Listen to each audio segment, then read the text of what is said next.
Olá pessoal, tudo bem? Meu nome é Karina Veg, eu sou médica veterinária, formada pela Universidade Federal do Paraná já há 10 anos.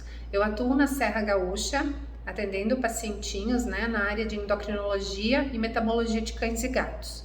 Eu fui convidada pela PAC para responder algumas perguntas de alguns seguidores ali com os seus bichinhos, algumas dúvidas com foco nessa área. A primeira pergunta que eu recebi é a respeito de cães e gatos, se eles também sofrem com problemas de tireoide. Sim, assim como na medicina humana, os cães, os gatos, eles também têm essa glândulazinha, ela se localiza na região do pescoço e com uma certa frequência, principalmente em gatos, a gente acaba diagnosticando algumas alterações. Nos cães, a doença tireoidiana mais comum é o hipotireoidismo, Então seria uma baixa função da glândula tireoidiana e que muitas vezes as famílias em casa acabam observando sinais como aumento de peso sem aumentar o apetite, um animalzinho que fica mais quietinho, o pelo mais ralinho, principalmente na região da cauda, mas geralmente os dois ladinhos do corpo ali podem começar a ter falhas, parecem meio semelhantes, Olha, de um lado é uma falha parecida com a do outro lado. Eles são um pouco intolerantes a exercícios, eles não gostam muito de fazer atividades físicas, São mais quietinhos, muitas vezes até mais assustados também. Então, esses são os sinais que acabam os tutores relatando nas consultas. E aí o diagnóstico é feito com um exame específico hormonal que a gente faz para compreender então se tem uma baixa função e aí o tratamento por toda a vida do paciente com medicamentos. Nos gatos, a disfunção tireoidiana mais prevalente é o hipertireoidismo, então seria um excesso da produção de hormônios ali por essas tireoides, É muito comum quando a gente diagnostica essa doença, geralmente no gato a gente consegue sentir como se fosse um bócio, um pequeno aumento do volume da tireoide, pode ser de um lado ou dos dois às vezes. E essa tireoide produzindo muitos hormônios traz também malefícios para a saúde do felino, Então é mais comum a gente ver um gatinho que come e emagrece, ele tem um pelinho meio feio muitas vezes, acaba fazendo muito xixi, o tutor acaba observando um aumento da micção em casa. Às vezes eles podem começar com quadros de diarreia também. Eles costumam ficar um pouquinho mais agitadinhos à noite, então essa é uma doença que muitas vezes passa despercebida, porque as pessoas acham que o gatinho tá muito bem, ele tá espoleta, ele tem 13, 14, 15 anos, 17 anos, e tá a mil pela casa, principalmente no período da noite, Quando deveria estar um pouquinho mais calminho, o mocinho. E aí também, novamente, por exames laboratoriais, a gente consegue fechar esse diagnóstico e começa a fazer o tratamento. Existem tratamentos curativos, que podem ser realizados em grandes centros, principalmente São Paulo, onde é utilizado um fármaco ali que acaba destruindo, essas células alteradas ali da tireoide. Mas existem também tratamentos cirúrgicos que podem ser em situações muito pontuais utilizadas ou que acaba sendo mais difundido o tratamento medicamentoso também, mas exige acompanhamento porque essa glândula pode ir crescendo também e trazer outras alterações ali para o pet que não seja só a instabilidade hormonal, outra perguntinha que eu recebi foi a respeito de dicas de prevenção de diabetes em cães. Então, a diabetes em cães, embora muito comumente a gente veja animaizinhos gordinhos desenvolvendo a diabetes, a gente ainda tem uma certa dificuldade de correlacionar a obesidade como um fator predisponente para a ocorrência de diabetes. Mas é fato que a maior parte dos cães com diabetes era gordinho.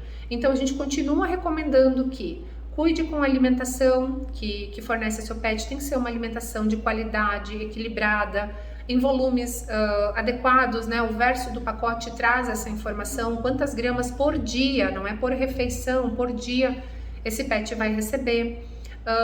Também esse pet deve ser estimulado a fazer atividades físicas, precisa se tomar cuidado com os tipos de petisco que a gente oferece, É muito importante que a gente tenha também um cuidado com a saúde oral desse pet. Se ele tiver uma infecção ali importante, é um dos quadros de infecção mais recorrentes na clínica, né? Então esse pet pode ficar mais propício a ter uma resistência à ação da insulina que o pâncreas está produzindo, mas aí acaba sendo ineficiente, e aí à medida que ele vai trabalhando mais pode chegar a um esgotamento e levar à ocorrência de diabetes. Nas fêmeas também a castração é muito indicada, né? A castração precoce ali. A gente sabe que na fase de diéstro, que é o período entre cios de uma fêmea, ocorrem oscilações dos níveis de progesterona, e a progesterona é um hormônio, né, considerado diabetogênico. Então a gente pode ter o desenvolvimento ali, são maiores estímulos ao desenvolvimento de diabetes. A castração tem um potencial preventivo, né? E por último, uma das perguntas ali que eu recebi também foi a respeito da síndrome de Cushing, né? Que é de longe a doença mais comum na rotina do veterinário que trabalha com endocrinologia. A síndrome de Cushing é um excesso de produção de cortisol pelas glândulas adrenais, né? Ela costuma ter 3 origens, ela pode ser de origem central, hipofisária, pode ser por uma alteração da própria adrenal, muitas vezes um tumorzinho na glândula adrenal, e o que frequentemente também a gente observa é pelo uso indiscriminado de medicações glicocorticoides. Esse excesso de glicocorticoides no corpo, seja a administração por medicamentos que as pessoas fazem em casa, muitas vezes por conta própria, ou então por um problema real de saúde do pet, que o corpo dele passou a desenvolver essa alteração e consequentemente esse estímulo, né, de produção excessiva de cortisol, fazem com que o paciente apresente pequenas alterações em vários tecidos do corpo. Então é comum que esse animalzinho comece também a beber mais água, fazer mais xixi, começa a ficar com a barriguinha estufada, bastante inchada, o pelo eventualmente começa a ficar falho, demora mais para crescer depois de uma tosa, também é comum. Às vezes eles podem vir com outros problemas ali relacionados a dermatopatias, né? Então problemas cutâneos, de pele, oftalmopatias, problemas nos olhinhos, artropatias, né? Então problemas ali osteoarticulares também. E nos exames de sangue a gente costuma ver uma série de alterações ali, principalmente a nível hepático, aumento de triglicérides, colesterol, ali o veterinário acaba observando essas alterações. A gente acaba fazendo um exame específico, né, também para o diagnóstico desse excesso de cortisol, e aí a partir desse momento o paciente passa a receber o tratamento, né. O tratamento ele é bastante variável, tem pacientes, por exemplo, tumor de adrenal unilateral, que podem receber cirurgia e geralmente ela é curativa, né, se a outra adrenal tiver ok, ali hipófise também, ela tende a ser curativa. Tem pacientes que vão receber tratamento a vida inteira, para diminuir os níveis de cortisol desse paciente. Não é que, que tratar a doença por si só, resolver os níveis de cortisol, vão prolongar o tempo de vida do paciente.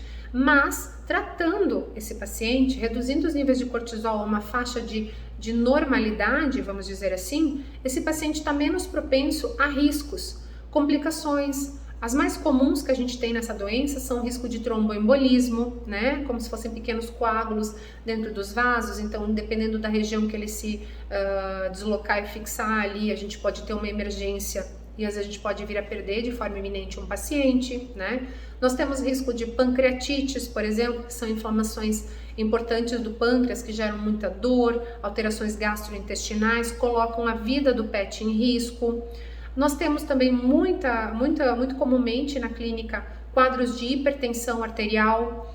Então, quando a gente pensa em tratar o pet com síndrome de Cushing, é pensando em minimizar esses danos, né? E, consequentemente, aumentar a expectativa do pet, que seja uma expectativa maior, sempre focada em qualidade de vida.